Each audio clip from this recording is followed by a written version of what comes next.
Good morning, everybody. This is a re-recording of the Chat's Transportation Alternatives Set Aside Part 2 webinar.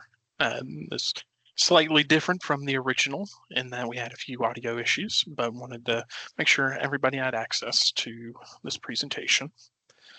Today, we'll be talking about just the Part 2 application, following a brief discussion about feedback on Part 1. We'll go over the timeline for submittal of Part 2, the format, the evaluation criteria, and then our presentations. And hopefully we'll save some time for question and answers at the end.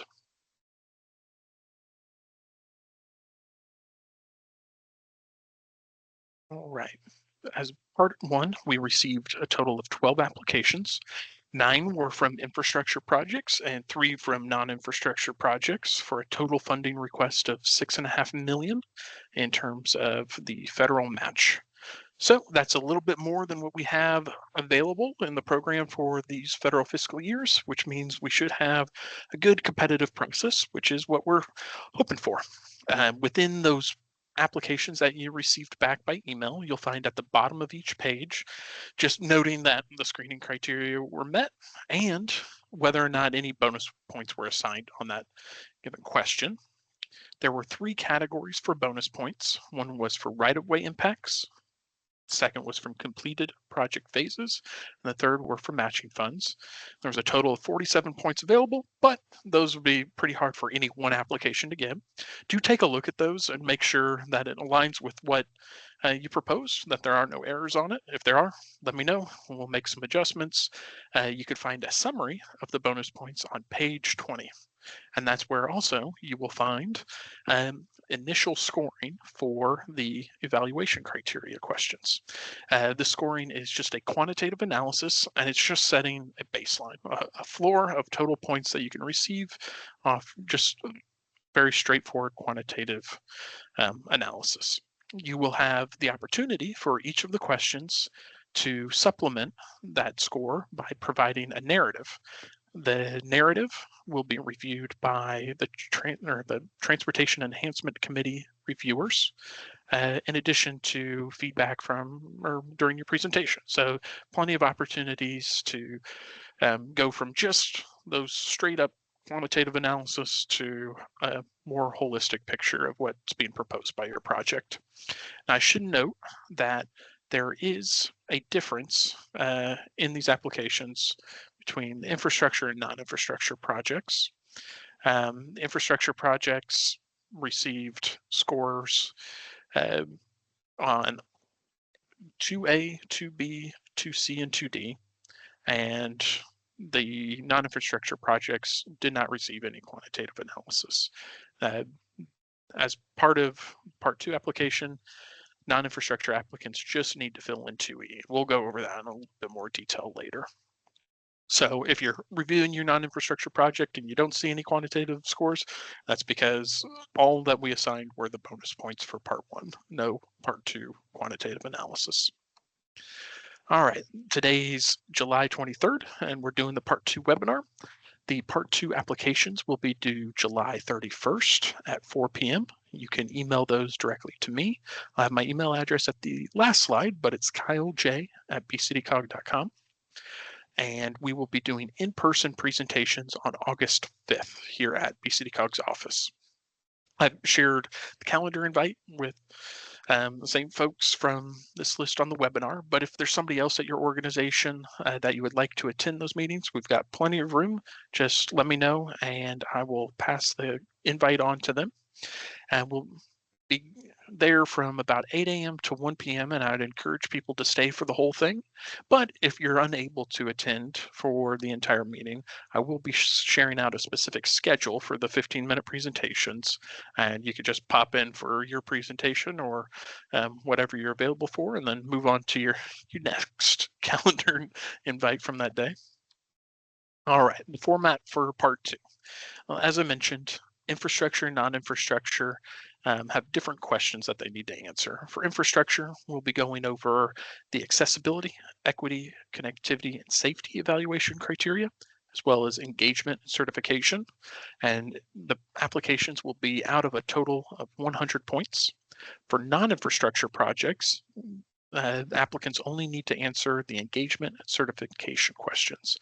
Those are out of a total of 20 points. So once again, infrastructure applicants will need to fill out all of the questions in part 2. Non-infrastructure, just 2E and 2F.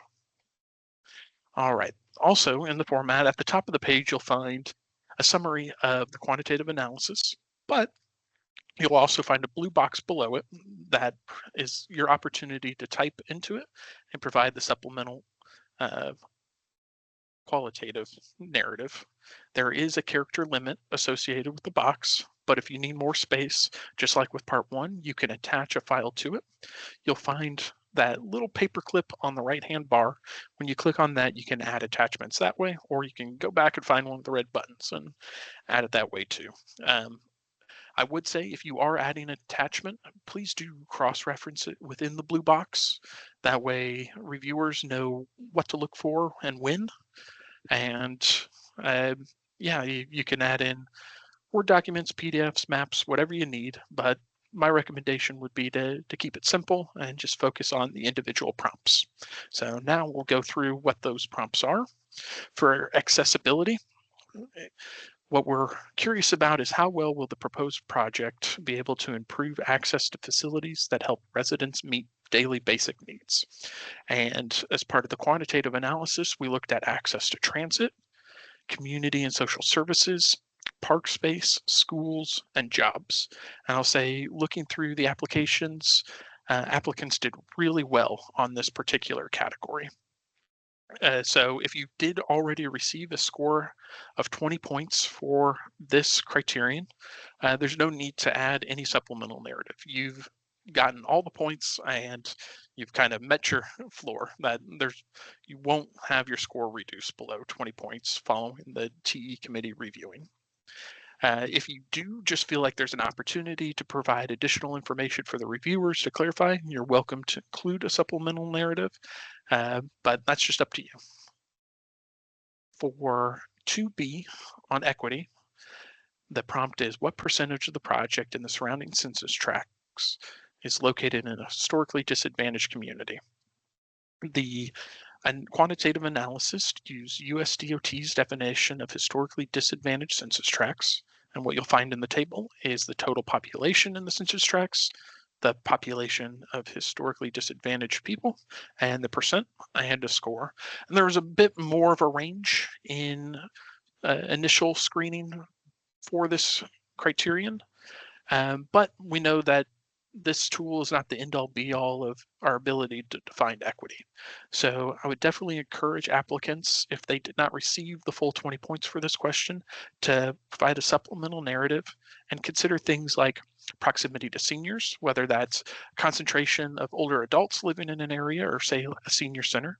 Same with proximity to children, whether it's school or playground or some other function that or space that would draw a lot of children to it, like a park. Health burden, income, really anything that you think could help identify where the project would provide a direct benefit to disadvantaged populations. The third question in part 2 is on connectivity. The prompt asks, how well will the proposed infrastructure project be able to increase connections to walkways, bikeways, or pathways, either by closing gaps in the existing network or extending the network? As for the quantitative analysis, we basically tried to measure if your project is closing a gap in a network, how big of a network will that create ultimately?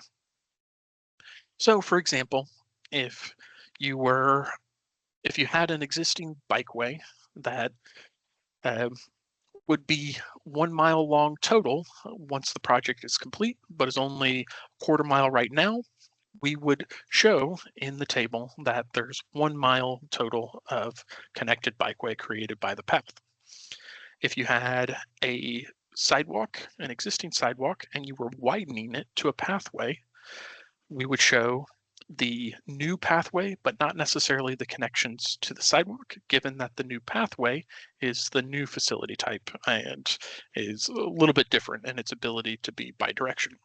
Now, the other side of the coin there is that we are kind of doubling the pathway. So for a bikeway uh, or a sidewalk, they're unidirectional in our estimates, but for the pathway, since they're by definition bidirectional, we are treating those as double. So if you had a half-mile path, we're showing it as 1 mile, or one total lane mile for inclusion there. Now, there's other ways to think about connectivity, whether it's connections to existing bike parking or transit. Those are all things that we could, or applicants could include in the supplemental narrative. Another thing to consider, are there any other funded projects that you didn't describe in part one, but would like to describe here that are going to be built, already funded, already in the works, and that would create a larger connected network. Our next question is on safety. So the prompt here is, how well will the proposed project be able to reduce the probability of crashes leading to pedestrian or bicyclist injuries?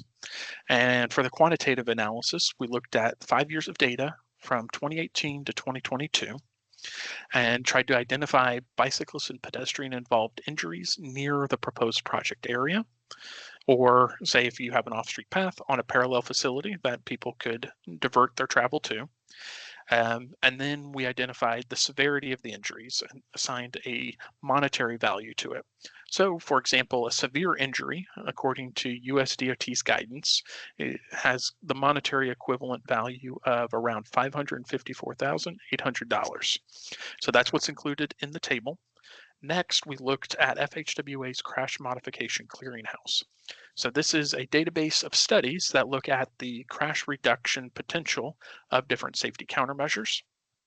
And we identified the proposed safety countermeasure from your Part 1 application and what that reduction benefit could be, and then monetized it looking at the injury history.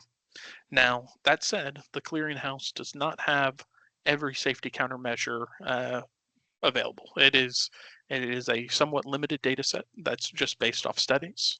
So we tried to identify where there are some unknowns to give you kind of an idea of what to include within the supplemental narrative, but you're welcome to go outside of the FHWA clearinghouse and look for your own crash modification factors, or just discuss more quantitatively what some of the safety benefits will be for the proposed project. Were there more recent injuries and fatalities that you know of in the project area? Are there safety or perception of safety issues? Are there other concerns that wouldn't be captured just in the straightforward quantitative analysis?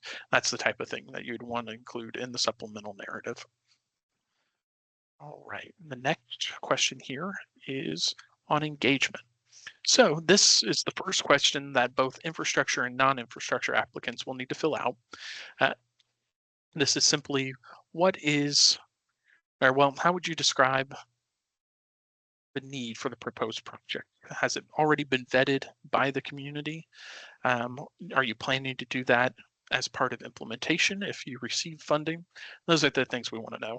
Existing surveying, stakeholder meetings, and the nature of the feedback that you received. In particular, if you have a project that is somewhat controversial and may have kind of mixed feelings from the public, let us know what the opposition is feeling and your approach to helping alleviate that or addressing it during implementation. In addition, you have the opportunity to attach letters of support. This is just optional. You do not have to do it. If you have existing letters of support for the proposed project, but for a different grant application, you're welcome to include those. If you're looking at a letter that's a little bit more broad, that's just in support of a citywide plan or the general idea of your project, but not the specific location, I would encourage reaching back out to those groups. But if not, you're welcome to include those. It just might not carry the same weight as a letter of support from the group for your specific project. So something just to keep in mind. All right, and then the last evaluation criteria or criterion is just certification. So everybody Infrastructure and non-infrastructure applicants alike will just need to certify that their project, all the information in the application is accurate for part one and part two. So just one last check that everything's good and that you've reviewed it. If you're having trouble with the signature, feel free, you could just send this to me in an email saying I do certify 2F, just couldn't figure out the button. But it did seem like during part one, everybody was able to handle the signature for that section. All right, so after you submit part two, that's on July 31st, we will share the completed applications with the TU reviewers, so they'll be able to read through that ahead of our August 5th presentations. As I mentioned before, these presentations will take place at the BCDcog office building in our large conference room. We'll start at 8 a.m. If you have any lingering presentation materials that you want to provide, you're welcome to show up anywhere from a half hour before the start of the meeting and we'll get those transferred over. Or if you just want to test out the equipment, let me know. You're welcome to use the BCDcog laptop and we'll transfer over PowerPoint, or if you need an internet connected website, anything like that, that should be fine. You're also welcome to use visual aids or just describe the project. That said, it'll probably be helpful to have some map of the project location so that folks know where you're talking about. And I would suggest structuring your presentation around the evaluation criteria to make it a little bit easier for the reviewers to match up exactly what your arguments are for the benefits under those as they go through the scoring. We will do a 10-minute presentation and then followed by a 5-minute Q&A. And at the back of the part one application, you'll find some feedback from District 6 that should help anticipate some audience questions, and everybody in the room will be allowed to ask questions up to that 5-minute Q&A time frame. So if you have any questions in preparation for the presentations, feel free, reach out and be happy to give you more information on the equipment available in the room, the time, nature of the presentations, whatever you need. All right. Also did want to make one other note here before closing out, that while there is funding sub-allocated to chats, it's a limited amount of funding and it's not the end of funding. So if your project doesn't receive an award as part of this process, we will, if it scores well, be able to advocate towards SCDOT's discretionary transportation alternative set aside funding. So it's another pot of funding that we may be able to access. In addition, we may be able to find other opportunities to find federal funding for the proposed project outside of the TA program. So submitting the application and filling out all the grant criteria, even if not awarded, does provide a stepping stone for future funding opportunities. All right, so just as a quick reminder, before jumping into the Q&A, the part two deadline is July 31st. The presentations are August 5th, and feel free to reach out to me by email or by phone if you have any questions along the way. Thank you all for submitting part one. Looking forward to reading part two and talking with everybody on the 5th.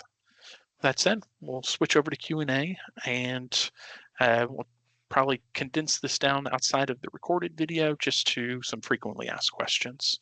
So thank you for your time and look forward to talking to you all soon. Bye.